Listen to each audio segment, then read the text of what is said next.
Bienvenue sur ma chaîne. Perdant Lionel Messi sur blessure, Lionel Scaloni doit reconstruire l'attaque argentine contre le Salvador. L'équipe nationale argentine jouera 2 matchs amicaux lors de la journée de la FIFA contre le Salvador vendredi à partir de 21 h et contre le Costa Rica mardi à partir de 11 h 50, tous deux se déroulant aux États-Unis.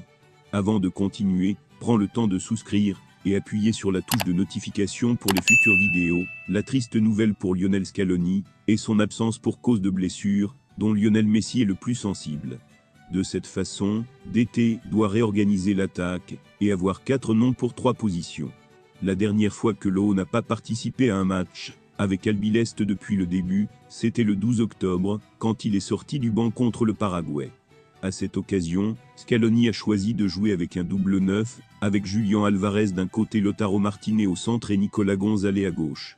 Auparavant, lors du match contre la Bolivie lors de la 2e journée des éliminatoires de la Coupe du Monde 2026 pour l'Amérique du Sud, le O avait regardé le match depuis le banc en raison d'une blessure et les titulaires étaient Ángel Di María et Nico González sur les ailes, avec Julián comme attaquant.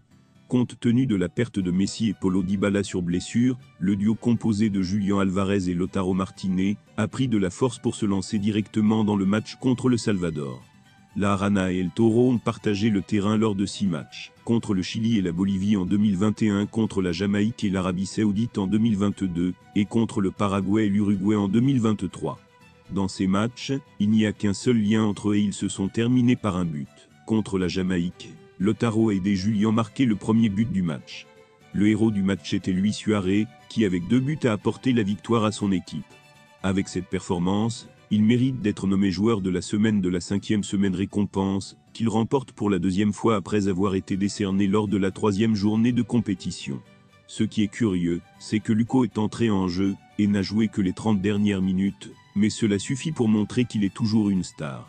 L'attaquant uruguayen a également été inclus dans l'équipe idéale de la semaine, avec 2 autres joueurs de Miami, le milieu de terrain Federico Redondo et l'attaquant Leonardo Campana.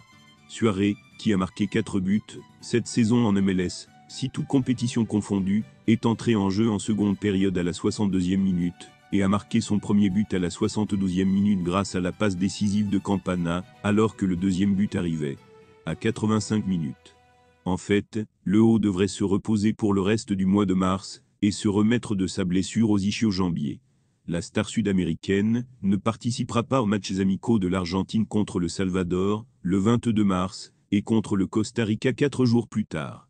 La star sud-américaine n'assistera pas aux matchs amicaux de l'équipe d'Argentine contre le Salvador, le 22 mars, et contre le Costa Rica 4 jours plus tard.